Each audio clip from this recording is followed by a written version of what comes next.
तो चलो बच्चों, आज हम लोग पढ़ेंगे विज्ञान का पाठ 1, कक्षा 8वीं का ये है। इसमें पहला पाठ क्या लिखा हुआ है? फसल उत्पादन एवं प्रबंधन। यानी हम लोग इसमें क्या देखने वाले हैं? फसलों के बारे में पढ़ेंगे। और फसल कौन कौन सी होती है, उनका उत्पादन कैसे होता है, उनके उत्पादन में कौन कौन सा अ, वस्तु प्रयोग किया जाता है उत्पादन में, और उससे संबंधित जो भी जानकारी होगी सभी हम लोग इस पाठ में देखेंगे। और जो फसल होता है उनका हम लोग प्रबंधन कैसे करते हैं, कहाँ पर करते हैं, उसको किस स्तर पर किया जाता है, ये सब हम लोग इस वीडियो में देखने वाले हैं। तो चलिए देखते हैं क्या बोल रहा है कि ग्रीष्म अवकाश में पहेली एवं बूझो। दो, मान लीजिए कि दो बच्चे हैं, ठीक है, अपने चाचा के घर गए। ग्रीष्म काल का मतलब यहाँ पर क्या है कि गर्मी के मौसम में आप लोग भी अपने गांव जाते होंगे, ऐसे ही ये दोनों अपने गांव जाते हैं। उनके चाचा एक किसान हैं। शायद आपके भी कुछ बहुत बच्चे होंगे जो कि ग्रामीण इलाके से आते होंगे, जिनका घर गांव में होगा। तो ऐसे ही, और क्योंकि बहुत बच्चे तो गांव में रहते हैं और कुछ बच्चे होते हैं जो शहर में रहते हैं। मेन उनका गांव का होता, मेन उनका जो गांव होता है वो गांव में ही होता है, यानी शहर में नहीं रहता, वो ग्रामीण इलाके में ही रहता है। तो गर्मियों में वो अपने गांव चले जाते हैं और पढ़ने के लिए वो शहर चले जाते हैं। कुछ इस तरीके से बच्चे होते हैं, ठीक है। तो इसी प्रकार से बुझो और पहेली जो थी, ये मतलब जो बच्चे थे आपस में, ये तो ये शहर में रहते थे, लेकिन गर्मी के मौसम में एक घर चले आते हैं, यानी अपने गांव, अपने चाचा के घर, जो कि उनके चाचा क्या थे? एक किसान थे। एक दिन उन्होंने खेत में कुछ औजार देखे। औजार क्या क्या देखे उन्होंने? खुरपी। खुरपी किसके लिए उपयोग किया जाता है? खुरपी का प्रयोग किया जाता है कि खनने के लिए, छोटे छोटे जहाँ पर जैसे मान के रखिए यहाँ पर पेड़ पौधा कोई है, जैसे मान लीजिए बैगन का पौधा लगा हुआ है, तो इसकी जड़ों के पास हमको मिट्टी जो होती है उसको खनने के लिए इसका प्रयोग करते हुए आप लोगों ने भी देखा होगा। दराती, बेलचा, हल इत्यादि इसने देखा। हल क्या होता है? हल से आपको पता होगा कि खेत जोतते हैं। बेलचा उससे जो खुरपी है उसी का बड़ा रहता है, जिससे हम लोग उससे भी हम लोग का काम क्या रहता है? मिट्टी की परत को हटाना। इन सब का मतलब होता है कि मिट्टी की परत को ही हटाने के लिए ही इनका प्रयोग किया जाता है, ठीक है।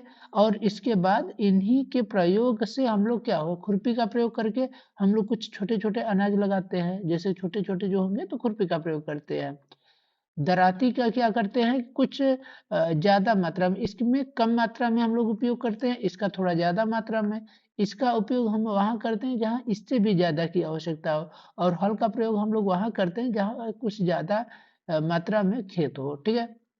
जैसे आप मान सकते हैं खुरपी का प्रयोग हम लोग इतने पार्ट के लिए करते हैं, दराती का इतने से इतने पार्ट, बेलचा का जो यहाँ पर है इसका हम लोग प्रयोग इतने पार्ट। और इन सबसे बड़ा अगर पार्ट मान लीजिए इतना बड़ा पूरा है, इसके लिए हम लोग किसका क्या खुरपी से कर पाएंगे? इसमें हम लोग इतने दिन भर में मतलब काम कर पाते हैं तो बहुत टाइम लग जाएगा। इसलिए हमको इस सब के लिए हल करना पड़ता है। फिर इससे भी बड़ा अगर हमारे पास भूमि है तो ट्रैक्टर का प्रयोग करते हैं। इस तरीके से हम लोग इसका उपयोग करते हैं, ठीक है। आप लोगों को ये हमने थोड़ा सा जानकारी इसमें दिया है, ठीक है, जो कि आपको शायद पता होगा। जो बच्चे गांव से होंगे उनको तो इनके बारे में जानकारी होगी, जो बच्चे गांव के नहीं है तो उनको इसके बारे में जानकारी नहीं होगी, ठीक। अब आगे चलते हैं। तो यहाँ पर क्या बोल रहा है? भोजन का बड़े स्तर पर उत्पादन करना आवश्यक होता है। मैं जानना चाहता हूँ कि हम इन औजारों का उपयोग कहाँ और कैसे करते हैं। तो हमने आपको बता दिया कि इसका उपयोग हम लोग कहाँ पर करते हैं और कैसे करते हैं। एक विशाल जनसंख्या को भोजन प्रदान करने के लिए इसका नियमित उत्पादन, फसल का जो फसल के बारे में बात किया जा रहा है, उसका नियमित उत्पादन, उचित प्रबंधन एवं वितरण भी आवश्यक होता है। देखिए क्या होता है कि हमको उत्पादन भर से नहीं मतलब है, हमको उत्पादन होना चाहिए और नियमित उत्पादन होना चाहिए। जैसे एक साल आपने उत्पादन कर लिया, इसके बाद अगर आप उत्पादन नहीं करेंगे तो उस खेत की जो उत्पादन क्षमता है वो भी घट जाएगी। और दूसरी चीज क्या है कि अगर आप उत्पादन कम करेंगे तो भोजन के लिए जो इस पर निर्भर हैं, जो भी मनुष्य, उनको भोजन की मतलब शॉर्टेज हो जाएगी, यानी कमी हो जाएगी, जिससे उसका भी प्राइस बढ़ने लगेगा। और क्योंकि बिना भोजन का तो कोई जीवित रह नहीं सकता, तो इसलिए हमको इसका नियमित उत्पादन करना होता है। अच्छा, उत्पादन भर करना हमारा काम नहीं होता, हमको उसको सही जगह पर उसको रखना भी आवश्यक होता है। कि जैसे मान के रख लिए कि आप अपने खेत में, मान लीजिए इतना बड़ा आपका खेत है, और इस खेत से आपने जो भी अनाज उगाया है, मान के रखिए कि जैसे आप गेहूं मान लीजिए खेत से निकाले, तो गेहूं तो आप खेत से ला लिए अपने घर में, और घर में लाकर आप क्या करते हैं कि अगर आप घर में ला करके उसको ऐसे ही फेंक देते हैं घर के बाहर, मान के रखिए, ठीक है, तो क्या बहुत दिनों तक ये चलेगा? नहीं चलेगा, वो कुछ टाइम बाद सड़ जाएगा। लेकिन आप उसको सही जगह पर रखेंगे, ऐसे जगह पर जहाँ दीमक उमक न लगे, उसमें कीड़े उड़े न पड़े, ठीक है, तब तो वो और काफी टाइम तक चलेगा। तो अब देखिए हमने क्या किया यहाँ पर, देखा, पहला चीज तो उत्पादन हमने खेत में किया, दूसरा इसका प्रबंधन करने के लिए एक हमको अच्छा जगह चाहिए, तीसरा चीज क्या बोल रहा है, वितरण। वितरण का मतलब क्या है कि क्या हम जो किसान होते हैं, जैसे मान लीजिए कोई किसान है, वो खेत से उगाया और उसको ले जाकर स्टोर कर लेगा, तो क्या वह स्टोर कर लेगा तो उसका सही उपयोग होगा? नहीं होगा। तो उसका क्या करना चाहिए किसान को, और को करना भी चाहिए, और उनको, क्योंकि उससे आय भी प्राप्त होगी, ठीक है, तो क्या करते हैं किसान, उसको ले जाकर मार्केट में बेचते हैं या साहूकार के पास उसको बेचते हैं। तो वो जब वहां बेचेंगे, वहां से वो कहाँ जाएगा, वहां से वो शहर में जाएगा, क्योंकि शहर में तो खेती होती नहीं है, खेती कहाँ होती है, गांव में ही होती है, ठीक है ना। तो ये हमारा गांव से शहर की ओर जाता है, ठीक, क्योंकि गांव वालों सबके पास तो खेती होती है, शहर में होती नहीं, तो यहाँ से सब ऐसे डिस्ट्रीब्यूट हो जाता है, यानी सबका वितरण हो जाता है, ठीक है। तो हमने इसमें उत्पादन देखा, प्रबंधन देखा, और उसके बाद वितरण देखा। पहले हमको क्या करना पड़ता है, फसल का उत्पादन हम करते हैं, उसके बाद उसका उचित प्रबंधन करते हैं, फिर उसका क्या करते हैं, वितरण करते हैं, ठीक है। अब आगे देख लेते हैं, आगे हमको क्या यहाँ पर मिलता है। आगे मिलता है कि आप पढ़ चुके हैं कि सभी सजीवों को भोजन की आवश्यकता होती है, पौधे अपना भोजन स्वयं बना सकते हैं। क्या आपको याद है कि हरे पौधे अपना भोजन किस प्रकार संश्लेषित करते हैं? मनुष्य सहित सभी जंतु भोजन बनाने में असमर्थ हैं। तो जंतुओं के भोजन का स्रोत क्या है, आपको यहाँ पर बताना है कि जंतुओं के भोजन का क्या स्रोत है, पता है? अगर पता है तो ठीक है, अगर नहीं पता तो फिर यहाँ पर देखिए क्या है कि जो जंतु होते हैं, आपको भी पता होगा कि वो दो तीन चीज पर निर्भर करते हैं, एक शाकाहारी होते हैं जंतु, और एक मांसाहारी। शाकाहारी जंतु जो होता है वो किस पर निर्भर करता है, जैसे हमारी गाय हो गई, भैंस हो गई, तो ये सब क्या खाती हैं, ये हमारे घास खाते हैं, ठीक है। तो जो जंतु है वो भोजन के लिए शाक पर निर्भर रहेंगे, यानी जो घास है इन सब पर, घास भूसा इन सब चीज पर। और दूसरा जो मांसाहारी होते हैं, जैसे आप मान लीजिए कि जंगल में जो रहते हैं, तो उन वो सब की उनके लिए क्या स्रोत होता है, उनके लिए मांस, यानी शिकार करना ही उनका काम होता है, और उसी से अपना वो पोषण करते हैं। अब इसके बाद आगे देखते हैं, परंतु हम भोजन ग्रहण ही क्यों करते हैं? ठीक है, आपसे ये भी एक क्वेश्चन है कि आप भोजन ग्रहण क्यों करते हैं, क्योंकि जब तक आप भोजन ग्रहण नहीं करेंगे तो जीवित नहीं रहेंगे। तो हम लोग भोजन किस लिए ग्रहण करते हैं, जीवित रहने के लिए। आप जानते ही हैं कि सजीव भोजन से प्राप्त ऊर्जा का उपयोग विभिन्न जैविक प्रक्रम जैसे पाचन, श्वसन, उत्सर्जन के संपादन में करते हैं। पाचन का मतलब क्या हो गया कि जब हम लोग कोई भी चीज खाते हैं, तो क्या होता है कि उसका पचना भी जरूरी है, क्योंकि सही तरीके से अगर जो खाना है, खाद्य पदार्थ है, वो आपका सही तरीके से अगर पाचन नहीं होगा उसका, तो फिर वो आपको नुकसान कर सकता है, यानी आपको नुकसान पहुंचा सकता है। दूसरा क्या है, श्वसन। श्वसन मतलब सांस लेने के लिए। और तीसरा क्या है, उत्सर्जन। हमको, क्योंकि जब हम खाना खाएंगे तो हमारा अपशिष्ट के रूप में उसका उत्सर्जन होता है।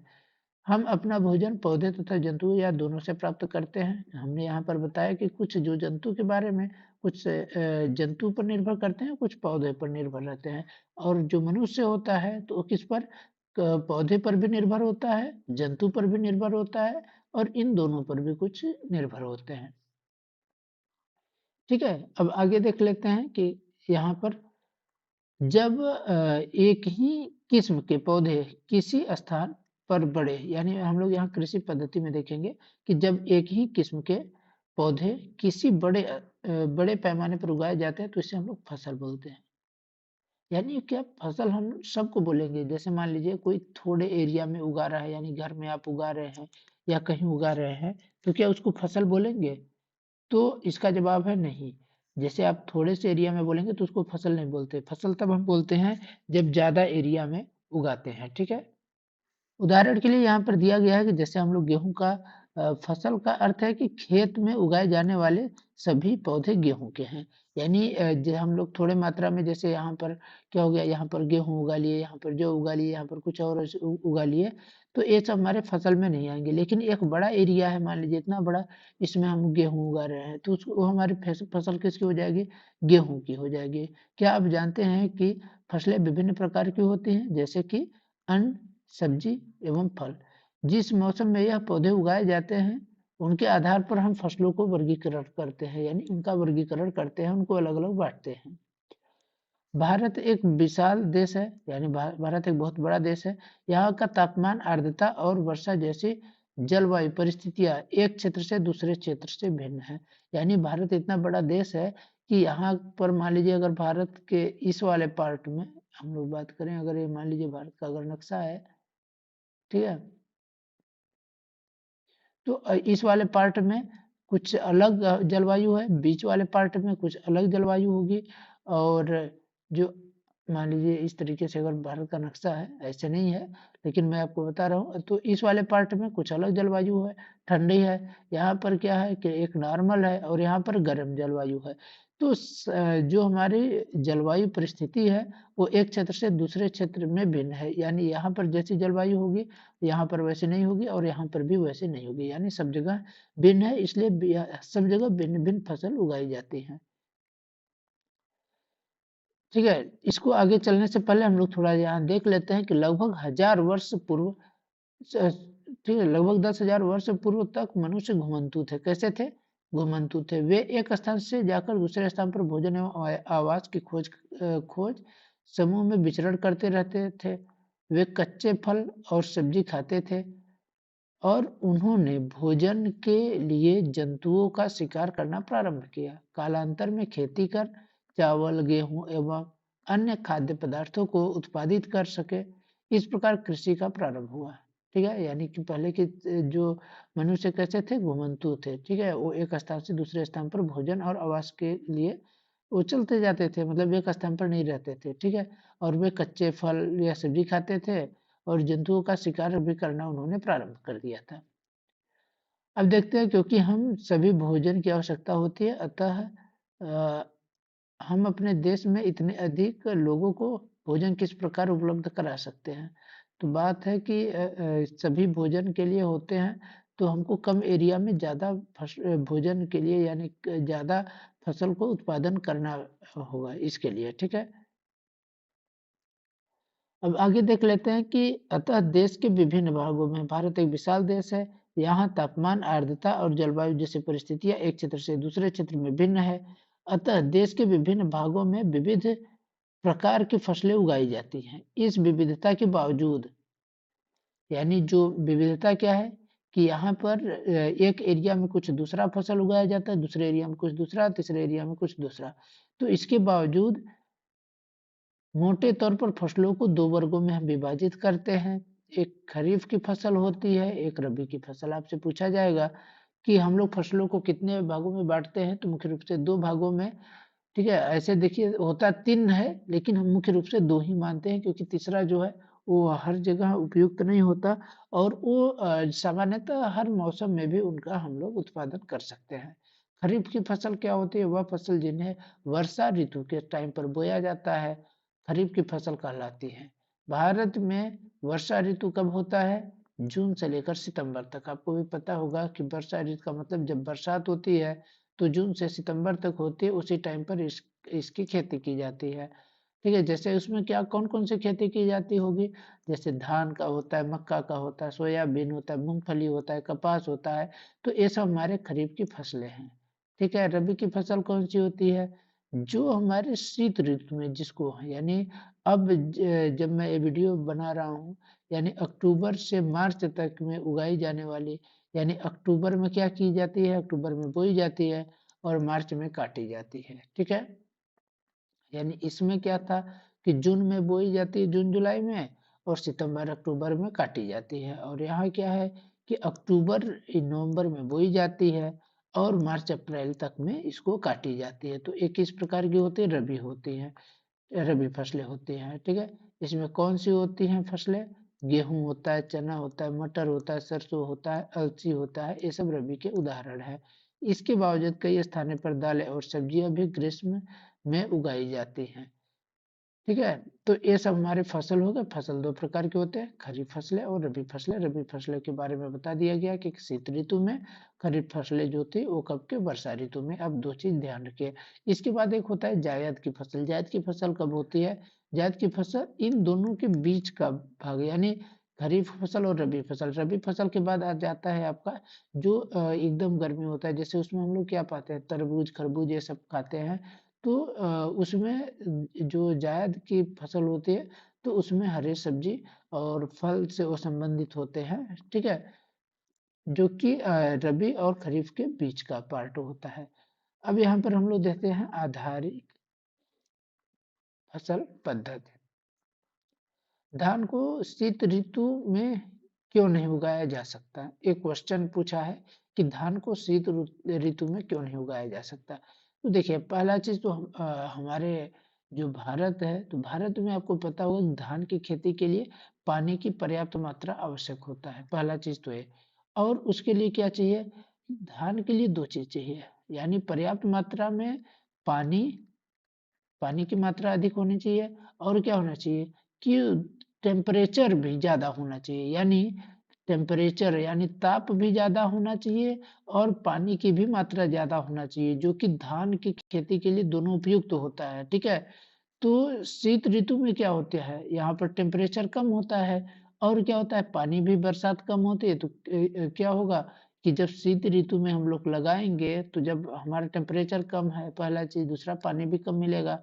जब पानी मिलेगा नहीं तो पौधा होगा नहीं बढ़िया से। इसलिए हम इसमें शीत ऋतु में न उगा करके वर्षा ऋतु में उगाते हैं। ठीक है, धान को बहुत अधिक पानी, यहाँ पर देखिए बोला गया है कि धान को बहुत अधिक पानी की आवश्यकता होती है, अतः यह केवल वर्षा ऋतु में उगाते हैं। ठीक है, लेकिन आपको ध्यान रखना होगा कि धान के लिए पानी ही भर नहीं, क्या होता है कि टेम्परेचर भी आवश्यक होता है।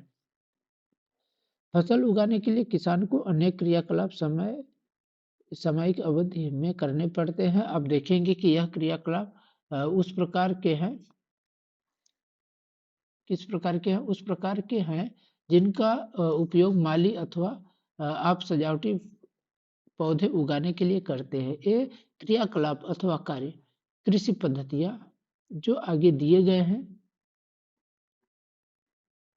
कौन कौन सी कृषि पद्धतियां हैं? जैसे हम लोग क्या करते हैं, इसमें मिट्टी को तैयार करते हैं, फिर उसकी बुआई करते हैं, फिर हम लोग क्या करते हैं, सबसे पहले हमको क्या करते हैं, मिट्टी को, जैसे मान लीजिए ये हमारी जमीन हो गई, तो सबसे पहले तो हम लोग इसमें तैयार करेंगे इस मिट्टी को। फिर तैयार करने का मतलब हम लोग उसका जुताई करते हैं। ठीक है ना, पहले जुताई करते हैं, फिर उसमें क्या करते हैं, हम लोग उसमें बीज डालते हैं यानी बोते हैं। फिर उसके बाद जब बीज डाल देंगे तो कुछ टाइम बाद वो बीज निकल आता है, तो उसमें हम लोग खाद और उर्वरक डालते हैं।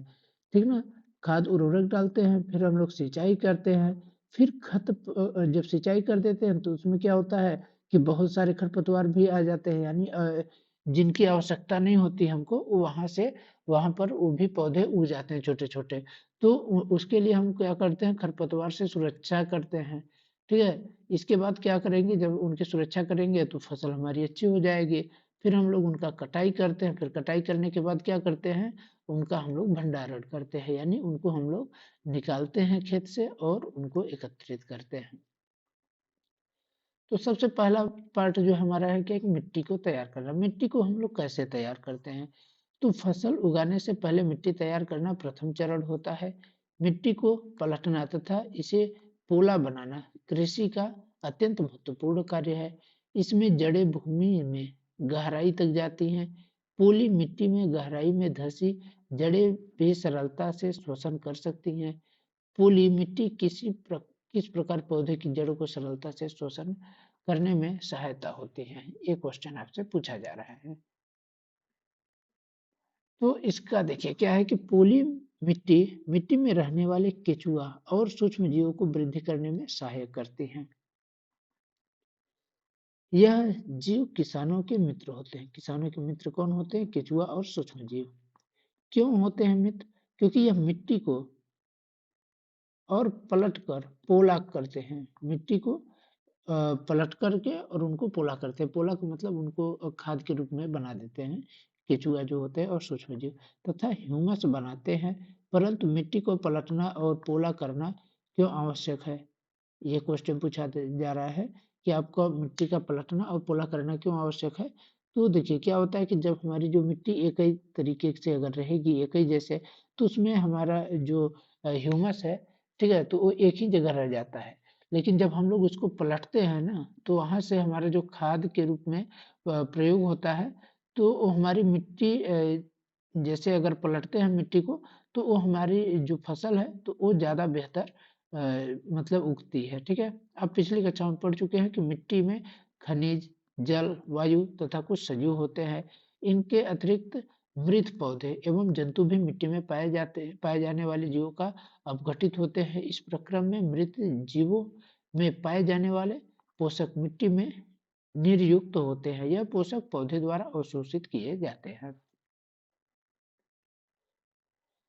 अब क्यों अवशोषित किए जाते हैं? क्योंकि ऊपरी परत के कुछ सेंटीमीटर की मिट्टी ही पौधों की वृद्धि में सहायक होती है। इसे उलटने, पलटने और पोला करने में पोषक पदार्थ ऊपर आ जाते हैं।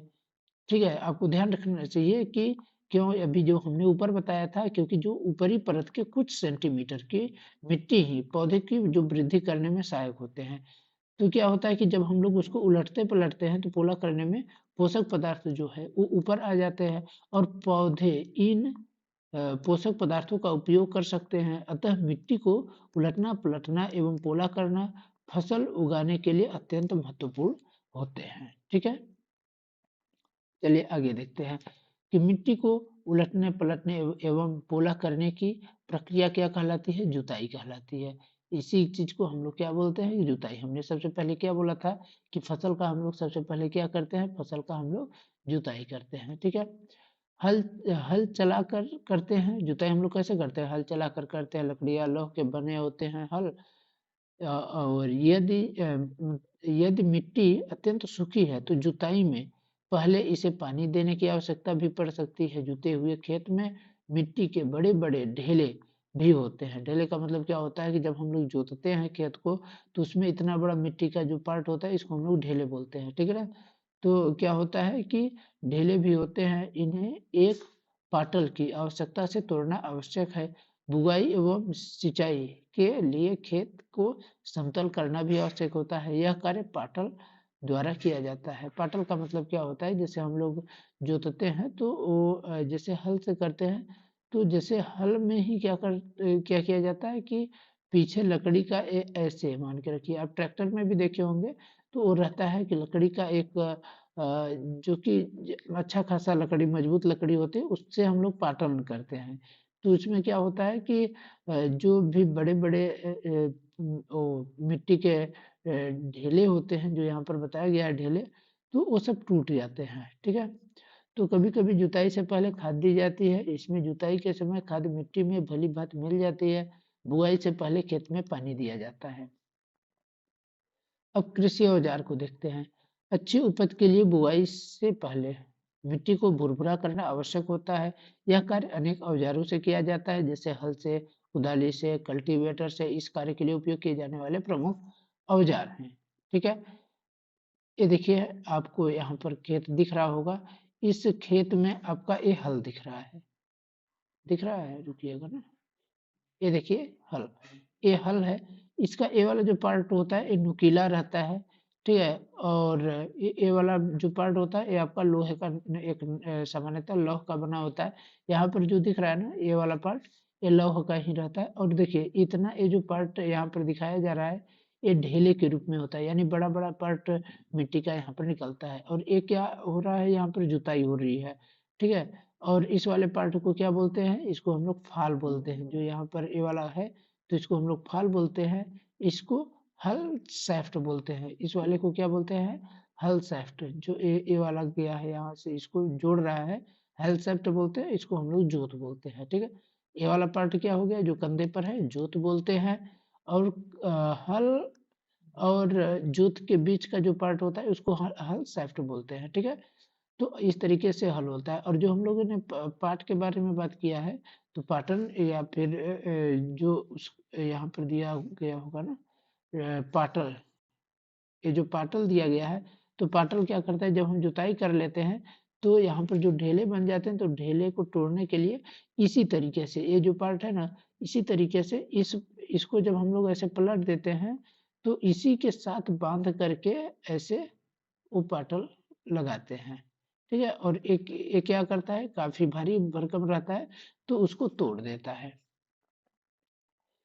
अब हल के बारे में बोला है, फाल के बारे में, कुदाली के बारे में, हल सेफ्ट के बारे में, सबके बारे में यहाँ पर पूछ रहा है। तो हल क्या होता है? प्राचीन काल से ही हल का उपयोग जुताई, खाद उर्वरक मिलाने, खरपतवार निकालने व मिट्टी को खुरचने के लिए किया जा रहा है। यह औजार लकड़ी का बना होता है, जिसे बैलों की जोड़ी अथवा अन्य पशुओं जैसे घोड़े, ऊंट की सहायता से खींचा जाता है। इसमें लोहे की मजबूत तिकोनी पत्ती होती है, जिसे हम लोग फाल कहते हैं। हल का मुख्य भाग लंबी लकड़ी का बना होता है, जिसे हम लोग हल सैफ्ट बोलते हैं। हल सैफ्ट जो होता है मुख्य भाग होता है, और यह किसका बना होता है? ये लकड़ी का बना होता है। हम लोग इसके बारे में बात कर रहे हैं। हल सैफ्ट जो है ये वाला पार्ट, ये मुख्य भाग होता है, क्योंकि इन दोनों को यही जोड़ करके करता है। और इसको क्या बोलते हैं? जोत बोलते हैं। तो इसके एक सिरे पर हैंडल होता है। ठीक है, इसके एक सिरे पर क्या होता है? हैंडल होता है, तथा दूसरा सिरा जोत के डंडे से जुड़ा होता है। ये वाला जो है जोत, और इसके डंडे से जुड़ा होता है। ठीक है, जिसे बैल की गर्दन के ऊपर रखा जाता है। एक जोड़ी बैल, एक आदमी इसे सरलता से चला सकता है।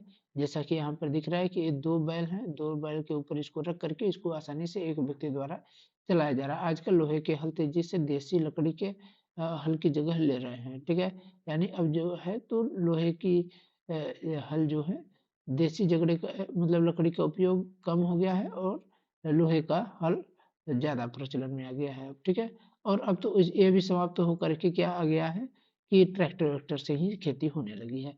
तो कुदाली क्या होती है कि यह एक सरल औजार होता है, जिसका उपयोग खरपतवार निकालने तथा मिट्टी को पोला करने के लिए उपयोग किया जाता है।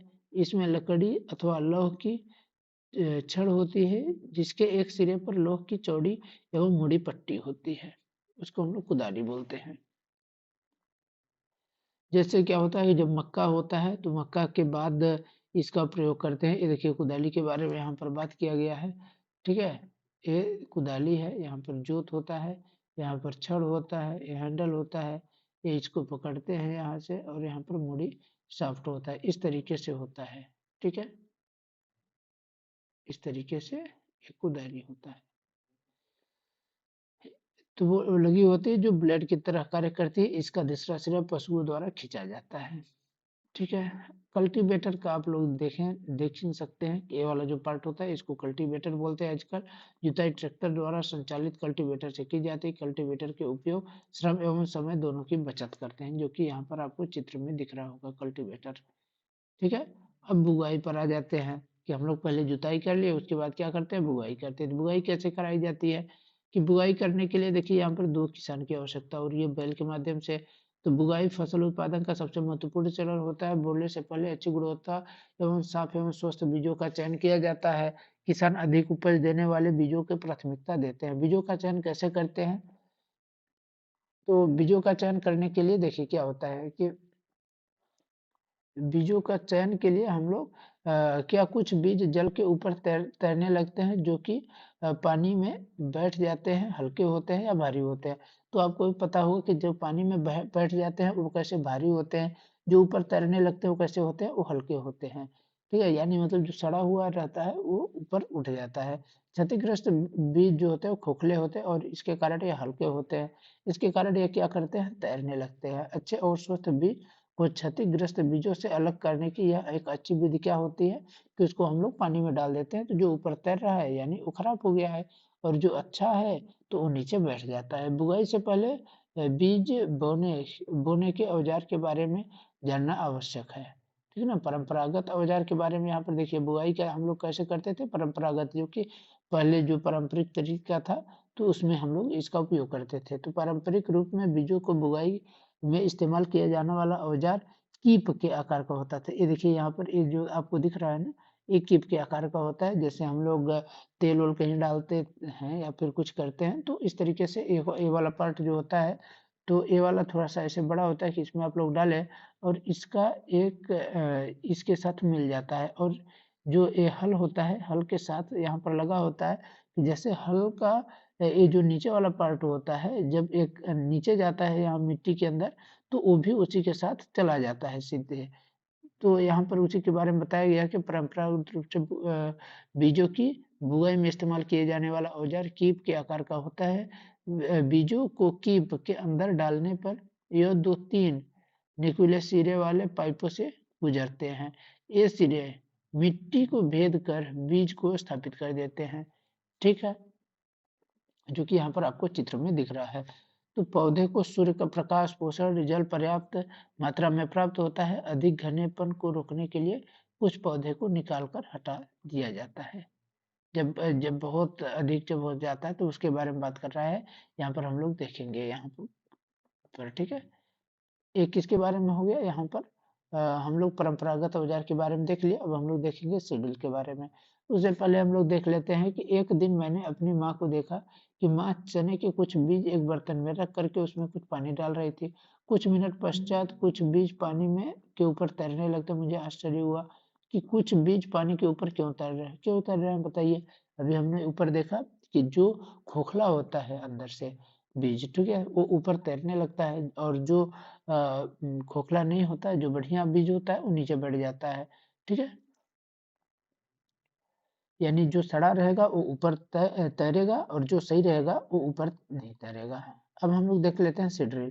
सीड्रिल में हम लोग, उसमें क्या था, हल में हम लोग देखिए, सीड्रिल में पहली चीज तो एक साथ इतना हम लोग इसमें अनाज डाल सकते हैं। उसमें क्या है कि उसमें हम लोगों को जो अनाज डालने के लिए था, तो भैया थोड़ा सा डालो अनाज, थोड़ा थोड़ा लेकर के उसमें डालते रहो, और एक एक लाइन में जाता रहेगा। इसमें क्या है कि 1 2 3 4 5 6 7 8 9 10 11, तो लगभग 10 11 लाइन है, तो 10 11 लाइन एक साथ चलेंगे ये सब, और एक साथ सब में क्या होगा कि बीज डलेगा। तो सीड्रिल क्या होता है, आजकल बुआई के लिए ट्रैक्टर का प्रयोग जो संचालित सीड्रिल का उपयोग से होता है। इसके द्वारा बीजों में समान दूरी पर एवं गहराई बनी रहती है। यह सुनिश्चित करता है कि बुआई के बाद बीज मिट्टी द्वारा ढक जाए।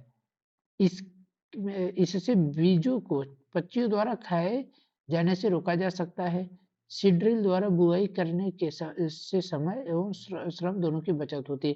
भाई इससे करेंगे तो पहली बात, जैसे हम लोग धीरे धीरे जो हल से जोत रहा है आदमी, और ट्रैक्टर चल रहा है, तो हल तेज चलेगा या ट्रैक्टर, स्वाभाविक है कि तेज चलेगा, पहला चीज है। दूसरा क्या है कि हल से हम लोग एक बार में एक ही लाइन जोत रहे हैं, और इसमें क्या है, एक लाइन में 11 लाइन जोत रहा है। तो जितना लगभग ये आपका 11 गुना से भी ज्यादा, यानी लगभग 20 गुना उससे ज्यादा किफायती होता है। ठीक है ना। इसमें समय के भाई जल्दी होगा तो समय का भी हमको बचत होगा। तो यहाँ पर वही चीज बताया कि समय और श्रम दोनों की ही हमको क्या होती है, बचत होती है। किससे, सीड्रिल से। अब देखिए क्या बोला है कि मैंने विद्यालय के समीप एक पौधाशाला, नर्सरी है, मेरे विद्यालय के समीप एक पौधाशाला है यानी नर्सरी है। मैंने देखा कि पौधे छोटे छोटे थैले में रखे हैं। वे इस प्रकार क्यों रखे जाते हैं। धान जैसे कुछ पौधों में बीजों को पहले पौधशाला में उगाया जाता है, पौधा तैयार किया जाता है, उन्हें हाथों द्वारा खेत में रोपित करते हैं। कुछ बनी पौधे एवं पुष्पी पौधे भी पौधशाला में ही उगाए जाते हैं। देखिए क्या होता है कि जो हमारे धान होते हैं, तो धान को हमको छींटते नहीं है, यानी ये जैसे हमारे जमीन खेत हो गया, तो खेत में हम लोग ऐसे नहीं बो देते हैं, और न तो सीड्रिल के माध्यम से करते हैं। तो इसको हम लोग पहले क्या करते हैं कि इस पौधे को पहले हम लोग एक छोटे से एरिया में एकदम बढ़िया से बो देते हैं, यानी इनके बीजों को रख देते हैं। तो ये जब कुछ बड़े हो जाते हैं, तब इनको हम लोग ले जा करके एक स्थान से दूसरे स्थान पर लगाते हैं, यानी उसको हम लोग क्या करते हैं, रोपित करते हैं, उसको हम लोग रोपते हैं, यानी एकदम बढ़िया से लगाते हैं। पौधे को अत्यधिक घने होने से रोकने के लिए बीजों को उनके बीच की दूरी होना अत्यंत आवश्यक है। अब क्यों आवश्यक है, क्योंकि इससे जो होता है पौधे को सूर्य का प्रकाश, पोषक एवं जल पर्याप्त मात्रा में प्राप्त होता है। अधिक घनेपन के कारण इसमें कुछ पौधों को निकालकर हटा दिया जाता है। ठीक है। अब हम लोग देखेंगे यहाँ पर खाद एवं उर्वरक को मिलाना।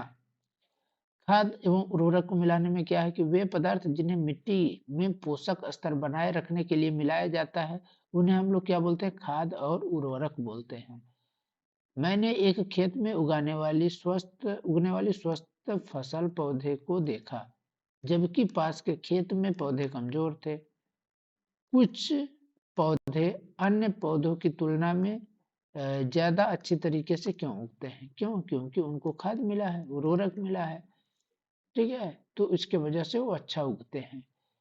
तो क्या है यहाँ पर, मिट्टी फसल को पदार्थ प्रदान करती है। यह पोषक पदार्थों की वृद्धि के लिए आवश्यक होता है। कुछ क्षेत्रों में किसान खेत में एक के बाद दूसरी फसल उगाता रहता है। खेत कभी भी खाली नहीं छोड़ते। कल्पना कीजिए कि पोषक का क्या होता है। फसलों के लगातार उगाने से क्या होगा कि मिट्टी में कुछ पोषक तत्वों की कमी हो जाती है, और इसको पूरा करने के लिए किसान खेतों में क्या करता है, खाद डालता है। और यह प्रक्रम खाद देना ही कहलाता है।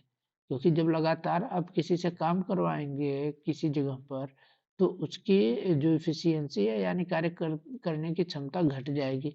तो उसके लिए हम क्या करते हैं, उसकी हम लोग सर्विसिंग करते हैं। ठीक है, यानी उसका हम लोग उपचार करते हैं। तो ये हमारा क्या, खाद डालते हैं, यानी हम लोग उसका उपचार कर रहे हैं। तो यह प्रक्रम खाद देना कहलाता है। अपर्याप्त खाद देने से क्या होता है कि पौधे कैसे होते हैं, कमजोर होते हैं। भाई सही तरीके से अगर उपचार नहीं करोगे तो बीमार होगा ही। तो यहाँ भी क्या होते हैं, पौधे कैसे हो जाते हैं, बीमार हो जाते हैं, यानी कमजोर हो जाते हैं। खाद क्या होता है, एक कार्बनिक जैविक पदार्थ है जो कि पौधे या जंतु अपशिष्ट से प्राप्त होता है। किसान पादप एवं जंतु अपशिष्टों को एक गड्ढे में डालते जाते हैं तथा इनका अपघटन होने के लिए खुले में छोड़ देते हैं। अपघटन कुछ सूक्ष्म जीवों द्वारा होता है। अपघटित पदार्थ खाद्य के रूप में उपयोग किया जाता है। आप पौधे को अत्यधिक घने होने से रोकने के लिए, एक सेकेंड, अच्छा, आप कक्षा छठवीं में वर्मी कंपोस्ट अथवा केचुए द्वारा खाद तैयार करने के विषय में पढ़ चुके हैं। ठीक है, तो यहाँ पर वही चीज बताया गया है, यानी खाद कैसे तैयार कराया जाता है उसके बारे में। ठीक है, अब हम लोग यहाँ पर देखते हैं क्या तीनों ये हमारा जो एक क्रियाकलाप किया जा रहा है इसके बारे में यहाँ पर है। तो हम लोग पहले क्रियाकलाप देख लेते हैं, फिर यहाँ पर जो पूछा जा रहा है उसको देखेंगे। अब देखिए यहाँ पर हमारा जो क्रियाकलाप है इसमें क्या हो रहा है कि मूंग एवं चने, ठीक है, मूंग एवं चने के बीज लेकर उन्हें अंकुरित कीजिए। यानी उनको हमको पहले पानी में रखना है, फिर निकाल लेना है उसमें जब तक अंकुरित ना आ जाए। तो इनमें से एक ही आकार वाले तीन नवोद्भिद छांट लीजिए। यानी तीन जो पौधे हैं, यानी जो नया उद्भव जिनका हो रहा है, उनको आपको बीज को निकाल लेना है। अब 3 गिलास अथवा ऐसे पात्र लीजिए, जैसे यहाँ पर आपको नीचे दिखाया गया है ABC, निशान लगाइए। ठीक है, आपको मैं थोड़ा सा नीचे करके दिखाता हूँ कि ये देखिए 3 पात्र हैं, 1 2 3 पात्र लीजिए। और क्या करना है कि गिलास ए में थोड़ी सी मिट्टी लेकर इसमें थोड़ी सी गोबर की खाद मिलाइए। यानी इसमें क्या है, मान लीजिए ए हम लोग ले लेते हैं, बी हम लोग ले लेते हैं, सी। तो इसमें क्या मिट्टी डालना है और गोबर का खाद मिलाना है। बी में क्या करना है, समान मात्रा में मिट्टी लेना है, थोड़ा सा यूरिया डालना है। सी में क्या करना है, कुछ मिट्टी लेना है और बिना कुछ मिलाए रख देना है। यानी इसमें इसमें हमको खाद मिला रहे हैं, इसमें यूरिया मिला रहे हैं और इसमें कुछ नहीं मिला रहे हैं। अब पानी की मात्रा समान डालना है, सुरक्षित स्थान पर रख देना है। प्रतिदिन पानी देते रहिए। 7 से 10 दिन के बाद उनके वृद्धि को आप नोट करिए। ठीक है, ये आपके लिए क्रियाकलाप है, तो सभी बच्चे इसको जरूर करेंगे। तो यहाँ पर दे रहा है कि प्रयोग की तैयारी में जो ए नंबर है, देखिए इसमें कम हुए हैं, बी नंबर में ज्यादा, सी नंबर में पता नहीं चल रहा है। यानी खाद एवं उर्वरक के साथ पौधों की वृद्धि, यानी इसमें हमको क्या मिला, जो यूरिया है, यूरिया की वजह से अच्छा इसमें पौधे हुए हैं, मतलब पौधों की वृद्धि जो है अच्छी हुई है। तो देखिए, क्या तीनों गिलासों के पौधों में वृद्धि की गति समान है? किस गिलास में पौधों की वृद्धि बेहतर है? आपको दिख रहा होगा सेकेंड वाले में। किस गिलास में पौधे की वृद्धि सबसे कम है? सी नंबर में। उर्वरक रासायनिक पदार्थ है जो कि विशेष पोषकों में समृद्ध होते हैं। वे खाद से कैसे भिन्न है? पहली बात तो खाद जो होता है वो रासायनिक नहीं होता, उर्वरक जो होता है वो हमारा रासायनिक होता है। ठीक है, यानी खाद जो होता है वो हमारे प्राकृतिक चीजों से बनता है और ये हमारे जरूरी नहीं कि प्राकृतिक चीजों से ही बनता हो। ठीक है, उर्वरक जो होता है वो क्या, उसका उत्पादन कहाँ किया जाता है? फैक्ट्रियों में कराया जाता है। खाद का उत्पादन फैक्ट्रियों में नहीं कराया जाता, उसको हम घर पर भी उपयोग कर सकते हैं, बना सकते हैं। तो उर्वरक के कुछ उदाहरण हैं urea, ammonium sulphate, super phosphate, potash, NPK, nitrogen phosphate, potash ए। इनके उपयोग से किसानों को गेहूं, धान एवं मक्का जैसे फसलों की अच्छी उपज प्राप्त करने में सहायता मिली है। परंतु क्या होता है, उर्वरक का जो अधिक उपयोग हम लोग करते हैं तो मिट्टी की उर्वरता की क्षमता में कमी आती है, और यह क्या करता है, जल में प्रदूषण का भी एक स्रोत बन जाता है। अतः मिट्टी की उर्वरता को बनाए रखने के लिए हमें उर्वरकों के स्थान पर जैविक खाद का ही उपयोग करना चाहिए, अथवा दो फसलों के बीच खेत में कुछ समय के लिए छोड़ देना चाहिए। इसके लिए बिना कुछ उगाए छोड़ना है आपको, या फिर क्या करना है कि उर्वरक के स्थान पर जैविक खाद का उपयोग करना है। ठीक है, क्योंकि उर्वरक हमारे लिए कैसे हैं, हानिकारक हैं, हमारे लिए भी, हमारे स्वास्थ्य के लिए भी, और जो हमारे खेत हैं उसके लिए भी। तो खाद के उपयोग से क्या होता है, मिट्टी के गठन होता है एवं जल अवशोषण क्षमता में भी वृद्धि होती है, जल अवशोषण में वृद्धि होती है। इससे मिट्टी में सभी पोषक की प्रतिपूर्ति हो जाती है। मिट्टी में पोषक की प्रतिपूर्ति का अन्य तरीका है कि फसल चक्रण। वही फसल चक्रण का मतलब क्या है कि अभी फसल की फिर छोड़ दीजिए, फिर बाद में फसल करिए। तो एक फसल के बाद खेत में दूसरे किस्म की फसल में एकांतर क्रम में उगा करके किया जाता है। पहले क्या होता है, उत्तर भारत में किसान फलीदार चारा एक ऋतु में उगाते हैं तथा गेहूं दूसरी ऋतु में उगाते हैं। ये उत्तर भारत की बात कर रहा है, यानी जैसे उत्तर प्रदेश हो गया और जो इधर साइड के राज्य हैं उधर साइड में। ठीक है, इसमें क्या होता है, मिट्टी में नाइट्रोजन का पुनः पूरण होता है। किसानों को इस पद्धति को अपनाने के लिए प्रोत्साहित किया गया है। पिछली कक्षा में आपने राइजोबियम बैक्टीरिया के विषय में पढ़ चुके हैं। यह फलीदार लेग्यूमिनस पौधों की जड़ की ग्रंथियों में पाए जाते हैं और वायुमंडलीय नाइट्रोजन का स्थिरीकरण करते हैं। कौन करते हैं? Rhizobium bacteria. अब यहाँ पर हम लोग को खाद एवं उर्वरक में अंतर दिया गया है। तो खाद देखिए, उर्वरक क्या होता है कि उर्वरक एक मानव निर्मित है, और खाद कैसे होते हैं, प्राकृतिक होते हैं, गोबर और पौधे के अवशोषण से विघटन से प्राप्त होते हैं। पहला चीज। दूसरा क्या दिया गया है कि दूसरा हमको दिया गया है कि उर्वरक का उत्पादन फैक्ट्रियों में इसका उत्पादन किया जाता है, जबकि खाद का उत्पादन कहाँ पर किया जाता है, खाद जो है खेतों में बनाई जाती है।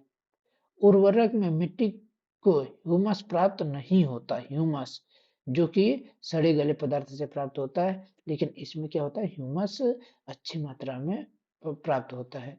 उर्वरक से पादप पोषक जैसे कि नाइट्रोजन फास्फेट की प्रचुरता होती है, इसमें पोषक की तुलनात्मक रूप से कम होती है, लेकिन यह मिट्टी के लिए यानी जो हमारे खेत हैं उसके लिए लाभदायक होता है, और यह खेत के लिए हानिकारक होता है, और ये स्वास्थ्य के लिए भी हानिकारक होता है, और ये स्वास्थ्य के लिए लाभदायक होता है। तो आप इन सब का उपयोग कर सकते हैं। उर्वरक एवं खाद के बीच का अंतर है, इसको आप लोग जरूर रखिएगा। खाद के लाभ क्या क्या होते हैं हम लोग यहाँ पर देख लेते हैं। खाद के लाभ, जैविक खाद का उपयोग करके हम लोग अधिक अच्छी मानी जाती है। इसका प्रमुख कारण यह है कि जैविक खाद, इसमें मिट्टी की जल धारण की क्षमता में वृद्धि होती है। ठीक है ना, जो हमारी मिट्टी होती है तो उसमें हमारे जल अच्छे खासे धारण कर लेती है। इससे क्या होता है कि मिट्टी जो होती है भुरभुरी एवं सरंध्र हो जाती है, जिसके कारण गैस विनिमय सरल हो जाता है। इससे मित्र जीवाणु की संख्या में भी वृद्धि होती है। इस जैविक खाद में मिट्टी का गठन सुधर जाता है। सिंचाई अगला गया, क्यों हमने क्या क्या देखा, हम लोगों ने जुताई देख लिया, जुताई के बाद बुआई देख लिया, अब बुआई के बाद आ गया सिंचाई। सिंचाई जीवित रहने के लिए प्रत्येक जीव को जल की आवश्यकता होती है। पौधे के वृद्धि एवं परिवर्धन के लिए जल का विशेष महत्व है। पौधों की जड़ द्वारा जल का अवशोषण होता है। इसके साथ खनिजों और उर्वरकों का भी अवशोषण होता है। पौधों में लगभग 90% क्या होता है, जल होता है। यह आवश्यक है। क्यों? क्योंकि बीजों का अंकुरण शुष्क स्थिति में नहीं होता। यानी बीज के अंकुरित रहने के लिए क्या है कि उनको जल की आवश्यकता होती है। जल में घुले हुए पोषक का स्थानांतरण पौधे के प्रत्येक भाग में होता है। यह फसल की पाले एवं गर्म हवा से रक्षा करता है। स्वस्थ फसल वृद्धि के लिए मिट्टी को नमी बनाए रखने के लिए खेत में नियमित रूप से जल देना आवश्यक होता है। निश्चित अंतराल पर खेत में जल देना ही सिंचाई कहलाता है। सिंचाई का समय एवं बारंबारता फसलों, मिट्टी एवं ऋतु में भिन्न होता है।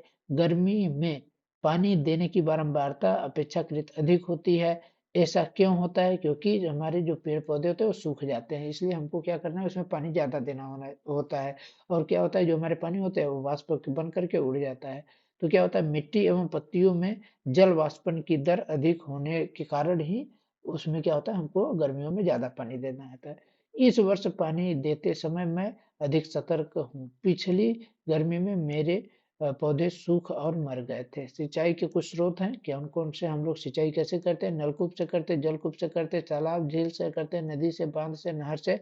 इन सब के माध्यम से हम लोग क्या करते हैं, सिंचाई करते हैं। यहाँ पर आपको दिख रहा है, ये हम लोग मोट इसको हम लोग बोलते हैं, यानी हम लोग की भाषा में अगर कहें तो इसको हम लोग कुआं बोलते हैं। ठीक है। इसमें क्या होता है कि यहाँ से हमारा जो कुआं है, हम लोग यहाँ से निकाल करके पानी यहाँ गिरा दिए और यहाँ के माध्यम से वो जाता है खेत में। सिंचाई के पारंपरिक तरीके ये सब थे। कुआं, झील एवं नहरों में उपलब्ध जल को निकाल कर खेतों में पहुंचाने के विभिन्न तरीके थे। मवेशी तथा मजदूर इन विधियों में इस्तेमाल किए जाते थे। अतः यह सस्ते हैं, परंतु यह कम दक्ष होते हैं। विभिन्न पारंपरिक तरीके में कौन कौन से हैं? एक मोट है, यानी एक घिरनी से हम लोग क्या करते, पानी निकाले फिर यहाँ से गिरा दिए। चेम्प पंप, ढेकली, रहट, यानी उत्तोलक तंत्र। ठीक है, ये हमारे 4 तंत्र दिए गए हैं। आप देख लीजिए ये चारों तंत्र, यहाँ पर आपको मैं जूम आउट करूँ तो इस तरीके से आपको दिखेगा। ये हमारा क्या है, चेन पंप, यानी हम लोग चेन के माध्यम से पानी निकाले और यहाँ से छोड़ दिए है, एक चेन पंप हो गया। दूसरा क्या है कि ढेकली, इसमें हम लोग क्या किए, यहाँ पर देखिए ढेकली यानी कोई कोई भी एक वजन चीज यहाँ पर लगा देते थे। और इसको जब हम लोग नीचे जब इसको देखिए, जब इसको हम लोग छोड़ते थे तो नीचे आ जाता है। यहाँ पर जैसे हम लोग क्या करेंगे, इसको नीचे ले जाएंगे, लेकिन जैसे इसमें कुछ बांध देंगे वही वजन वाला चीज, तो ये ऊपर आ जाता है और इसका प्रयोग करके हम लोग खेत में सिंचाई करते हैं। और ये हमारा क्या हो गया, तीसरा रहट। ये हमारा रहट का आपको दृश्य दिख रहा होगा, यानी ये बैल घूम रहा है तो पानी ऊपर चढ़ता है और सिंचाई होती है। ठीक है। तो अब इन सब के बारे में दिया है। जल को ऊपर खींचने के लिए सामान्यतः पंप का उपयोग किया जाता है। पंप चलाने के लिए हमको डीजल, बायोगैस, विद्युत एवं सौर ऊर्जा की उपयोग किया जाता है। मान लीजिए जहाँ नहीं है उस वहां पर क्या करेंगे, तो वही सबका उपयोग करते हैं। तो ये तो हमारे आधुनिक सिंचाई हो गए कि हम लोग इनका उपयोग किए, मोटर लगा दिए और लाइट है हमारे पास, सौर ऊर्जा है। तो इन सब के माध्यम से हम लोग कर लिए। तो सिंचाई की आधुनिक गतिविधियों द्वारा हम जल का उपयोग मित व्ययता से कर सकते हैं। इसमें क्या है, छिड़काव तंत्र, यानी स्प्रिंकलर सिस्टम से, स्प्रिंकलर सिस्टम या छिड़काव तंत्र है। यानी इसमें हम लोग क्या किए कि यहाँ पर हम लोग डाल दिए मोटर और यहाँ से पानी गया और ये हमारी पाइप लगी हुई है, यहाँ पर गया और यहाँ से एक फुहारा के जरिए यहाँ पर छिड़काव हो जा रहा है पूरा। तो ये हमारा क्या है, छिड़काव तंत्र होता है। इस विधि का उपयोग असमतल भूमि के लिए किया जाता है। ठीक है, पूछा जा सकता है कि इस विधि का उपयोग कहाँ किया जाता है, तो जो हमारी भूमि समतल नहीं होती वहां पर इसका उपयोग किया जाता है।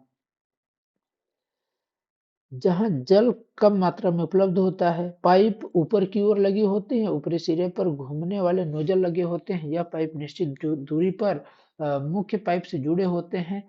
जब पंप की सहायता से जल मुख्य पाइप में भेजा जाता है तो यह घूमते हुए नोजल से बाहर निकलते हैं। इसका छिड़काव पौधों पर इस प्रकार होता है कि वर्षा हो रही है। छिड़काव लॉन काफी की खेती एवं कई फसलों के लिए अत्यंत उपयोगी होती है। ठीक है, ये वाला तंत्र जो होता है काफी की फसल और लॉन के लिए काफी उपयोगी होती है। अगला होता है हमको ड्रिप तंत्र, ये हमारा ड्रिप तंत्र हो गया। इस विधि में जल बूंद बूंद करके पौधों की जड़ों में गिरता है। यानी ये देखिए यहाँ पर उसमें क्या था, ऊपर हम लोग को गया, यहाँ से छिड़काव हो गया। ऐसे। इसमें क्या है कि यहाँ से हमारे जा रहा है पाइप सिस्टम से, ऐसे गया जहाँ भी गया, तो यहाँ पर हमारा पेड़ है, तो इसमें हमारा क्या है, जड़ों के माध्यम से उनके जड़ जड़ के पास जाता है और बूंद बूंद करके होता है। इसे ड्रिप तंत्र कहते हैं। फलदार पौधे, बगीचे एवं वृक्षों को पानी देने के लिए यह सर्वोत्तम तरीका है। यानी पूछा जा सकता है कि फलदार तरीके के लिए कौन सा उपयोग किया जाता है, ड्रिप तंत्र। कॉफी के लिए कौन सा तंत्र किया जाता है, तो छिड़काव छिड़काव तंत्र। ये चीज आपको पता होना चाहिए, ठीक है। इस पौधों को बूंद बूंद करके जल प्राप्त होता है। इस विधि में जल बिल्कुल व्यर्थ नहीं होता, अतः यह जल की कमी वाले क्षेत्र के लिए एक वरदान है। यानी पूछा जा सकता है कि जल की कमी के लिए हम लोग किसका उपयोग करते हैं, तो ड्रिप तंत्र का। अब ये सब जब हो गया तो हमारा खरपतवार से सुरक्षा करने के लिए हम लोग निकलते हैं। खरपतवार को जब हम लोग सुरक्षित करते हैं तो क्या करेंगे, हम लोग छिड़काव का इस्तेमाल करते हैं। तो बूझो और पहली निकट के गेहूं के खेत में गए और उन्होंने देखा कि खेत में फसल के साथ कुछ अन्य पौधे भी उग रहे हैं। क्या ये अन्य पौधे विशेष उद्देश्य के लिए उगाए गए हैं? नहीं, ये उगाए नहीं गए हैं, ये अपने आप मतलब उग गए हैं और इन्हें ही हम लोग खरपतवार कहते हैं। तो इनके लिए हमको क्या करना होता है, हमको निराई करनी होती है। इन खरपतवार को हम लोग इसमें से निकाल करके, जैसे मान लीजिए पेड़ पौधा है, तो इसमें कुछ हमारे जो होंगे अपशिष्ट होंगे, यानी ये सब जो हमारे, ये तो हमारे मान लीजिए, मान के रखिए हमारे पौधे हैं, और इसके अतिरिक्त जो हमको दिख रहे हैं बैकग्राउंड में, तो वो हमारे फालतू के हैं। तो उनको हम लोग जब छिड़काव कर देंगे तो खत्म हो जाएंगे, या फिर हम लोग क्या करेंगे, निराई करेंगे, यानी उनको निकाल करके हम लोग खत्म कर सकते हैं। निराई आवश्यक होती है क्योंकि खरपतवार जल पोषक की जगह पर जल और प्रकाश की स्पर्धा करके फसल की वृद्धि पर प्रभाव डालते हैं। कुछ खरपतवार कटाई में भी बाधा डालते हैं तथा मनुष्य एवं पशुओं के लिए विषैले भी होते हैं। तो खरपतवार कैसे होते हैं, विषैले भी होते हैं, ठीक है ना। तो आपको ये चीज पता होना चाहिए। खरपतवार विषैले होते हैं या नहीं, तो विषैले होते हैं। खरपतवार को हटाने और उनकी वृद्धि को नियंत्रित करने के लिए किसान विभिन्न तरीके अपनाता है। फसल उगाने से पहले खेत जोतने में खरपतवार उखाड़ने एवं हटाने में सहायता मिलती है, जिसमें खरपतवार पौधे सूख कर मर जाते हैं और मिट्टी में मिल जाते हैं। खरपतवार हटाने का सर्वोत्तम तरीका क्या होता है कि पुष्प एवं बीज बनाने से पहले का होता है, ठीक ना। खरपतवार हटाने का सर्वोत्तम समय कब होता है, पुष्पण एवं बीज बनने से पहले का समय। खरपतवार पौधे को हाथ से जड़ सहित उखाड़ करके अथवा भूमि के निकट से काट करके समय समय पर हटा दिया जाना चाहिए, ठीक ना। यह कार्य किससे हम लोग करते हैं, खुरपी से या हैरो की सहायता से हम लोग कर सकते हैं। रसायन के उपयोग से भी खरपतवार को नियंत्रण किया जा सकता है, उसको हम लोग खरपतवार नाशी कहते हैं। जैसे यहाँ पर 2 और 4D, जैसे खेतों में इनका छिड़काव किया जा सकता है। इनके खरपतवार पौधे मर जाते हैं परंतु फसल को में कोई हानि नहीं होती। खरपतवारों को जल की आवश्यकता अनुसार मिला करके स्प्रे में फुहारा करते हैं और इससे खेत में हम लोग क्या करते हैं, छिड़काव करते हैं। ये हम लोग जैसे यहाँ पर आपको छिड़काव दिख रहा है।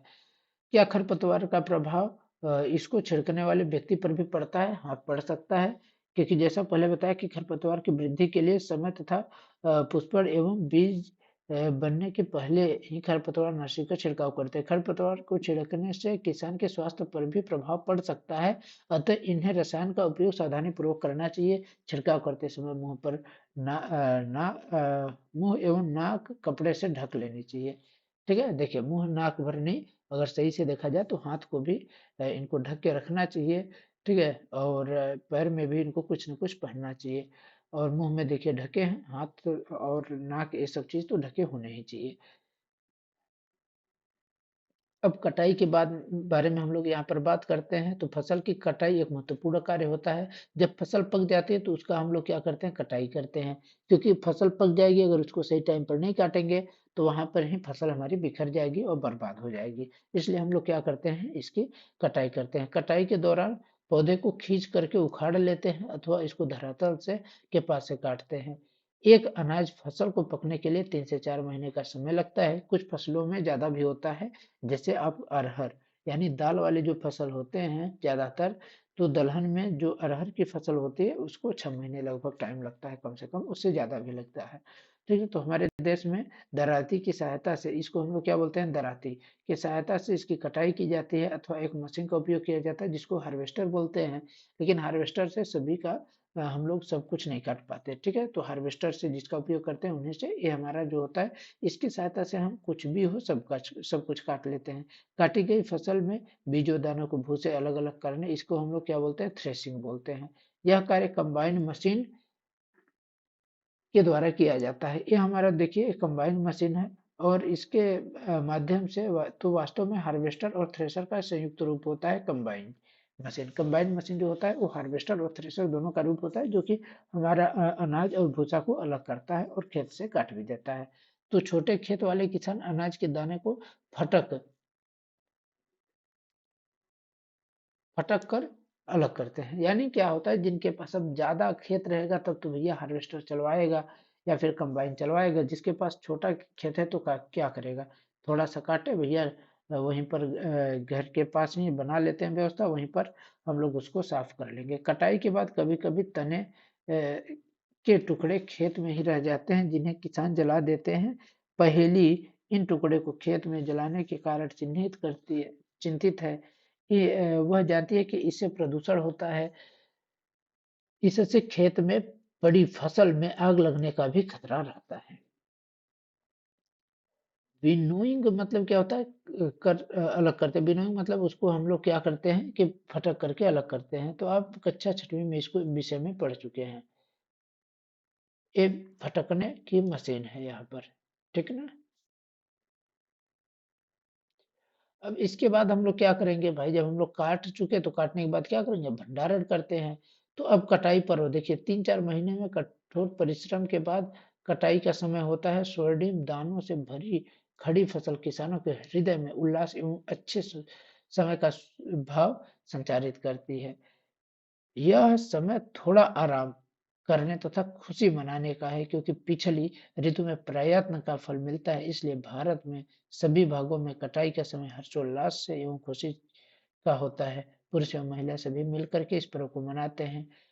कटाई ऋतु के साथ कुछ विशेष पर्व जैसे पोंगल, बैसाखी, होली, दिवाली, नव्याह, बिहू जुड़े हुए हैं। यानी ये सब कटाई के आसपास ही होते हैं। ठीक है ना। जो होली होती है, तो होली कब मनाई जाती है, जब हमारे कौन से खरीफ या रबी, रबी की फसल जब कटती है तो होली मनाया जाता है। जब खरीफ की फसल आता है तो उस टाइम पर हम लोग दिवाली मनाते हैं।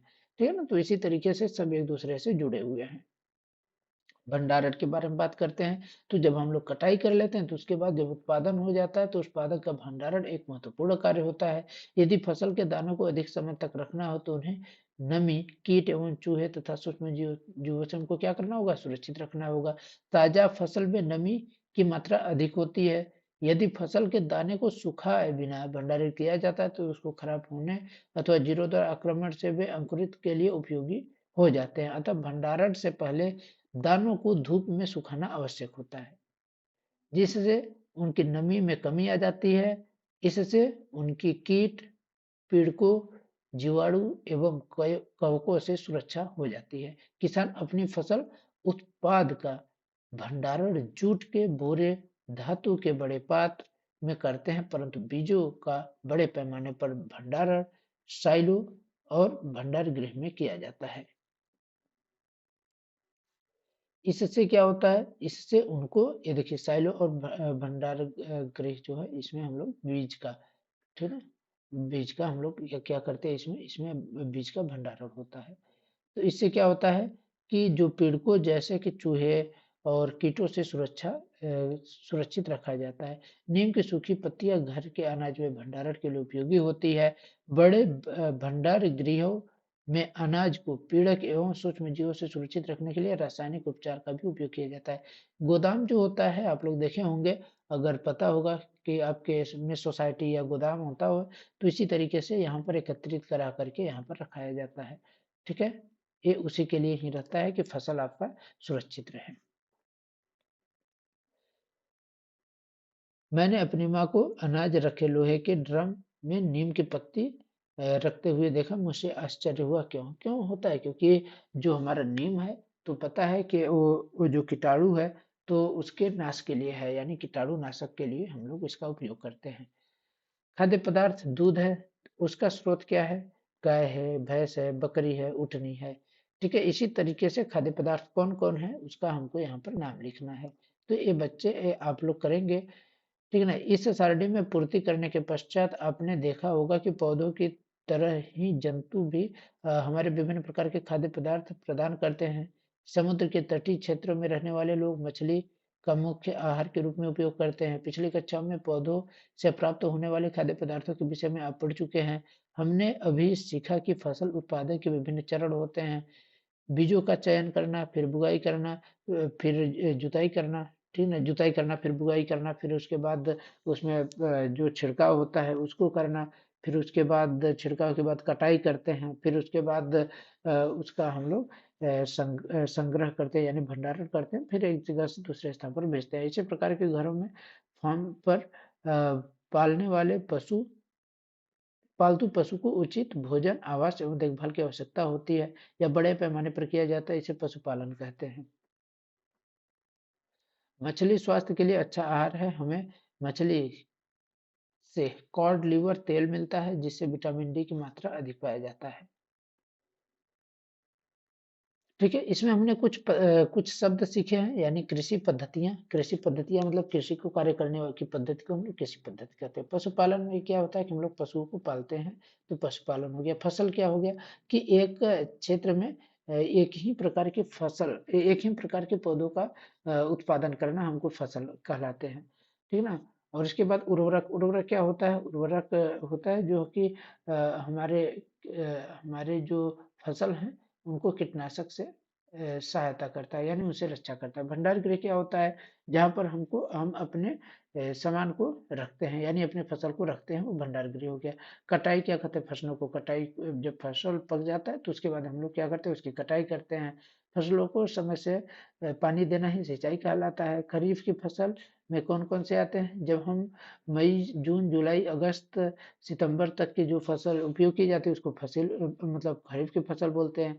खाद क्या होता है? उर्वरक जो हमारा रासायनिक होता है और ये हमारा जैविक होता है। उसी तरीके से दोनों का उपयोग क्या होता है? कीटनाशकों से रक्षा करना, और जो हमारे पेड़ पौधे हैं उनको वृद्धि और विकास करना। हल क्या होता है? हल लकड़ी का बना होता है, लोहे का भी बना होता है। इसका उपयोग मिट्टी को जोतने के लिए किया जाता है। रबी की फसल क्या होती है? रबी की फसल कब उगाई जाती है? तो इसका उपयोग नवंबर दिसंबर में बोई जाती है, और इसको मार्च अप्रैल में काटी जाती है। बीज क्या होता है कि बीज का उपयोग हम उन फसलों को बोने के लिए करते हैं, यानी फसल को उत्पादन के लिए। साइलो क्या होता है? साइलो का हमने आपको चित्र दिखाया था। और बुआई क्या होता है? बुआई मतलब क्या हो गया कि हम लोग जो बीज होते हैं उनको मिट्टी के अंदर डालना ही बुआई कहलाता है। भंडारण क्या होता है कि हम लोग जो अपना जो हमको उत्पादन प्राप्त होता है उनको अधिक समय तक रखने के लिए हम उनका क्या करते हैं? भंडारण करते हैं। थ्रेसिंग क्या होता है? थ्रेसिंग में हम लोग जो फसल होता है तो उसको देखते हैं, एक मशीन होती है उसकी सहायता से हम अलग करते हैं, तो थ्रेसिंग कहलाता है। उसमें भूसा और हमारा जो बीज है वो अलग हो जाता है। खरपतवार क्या होता है? जो हमारे पौधों के बीच में, ठीक ना, अनावश्यक तत्व, अनावश्यक पौधे जो आ जाते हैं उन्हें हम लोग खरपतवार बोलते हैं। खरपतवार नाशी क्या होता है? उन खरपतवार को खत्म करने के लिए उपयोग किए जाने वाला जो हमारा पदार्थ है, यानी इसमें बोल सकते हैं कि पीड़कनाशी, तो वो सब हमारे खरपतवार नाशी कहलाते हैं। फटकना क्या होता है? फटकना के बारे में आपको ऊपर यहाँ पर चित्र दिखाया गया था, ठीक है। ये हमारा फटकना हो गया, ठीक है, फटकने की मशीन, यानी वीगोइंग, विनोइंग, ठीक है। तो ये सब रहा। आशा करता हूँ कि आप सभी को पूरी जानकारी अच्छी लगी होगी। अगर आपको जानकारी अच्छी लगी हो तो आप लोग चैनल को सब्सक्राइब कर लीजिए, और ऐसे ही वन शॉट वीडियो हम लोग पूरा देखेंगे एक एक पार्ट का, जिससे आपका रिवीजन अच्छी तरीके से हो सके और आप लोग बढ़िया से पढ़ें। ठीक है, हम लोग अगले वीडियो में अगला पाठ देखेंगे, और आपने क्या सीखा इसके बारे में आप लोगों ने जरूर पढ़ लें, क्योंकि हमने एक ही पार्ट में एक ही साथ में एक बार में पूरा पाठ हम लोगों ने पढ़ा है और बहुत अच्छे से पढ़ा है कि इसमें हमको कुछ छूटा भी ना। तो आप लोग एक बार इसको हमने क्या सीखा ज़रूर पढ़िएगा और क्वेश्चन करने का आप लोग प्रयास करिएगा। अगर एक भी क्वेश्चन आपको फँसता है तो फिर आप लोग कमेंट करिए, आपको पूरा उत्तर दिया जाएगा। धन्यवाद।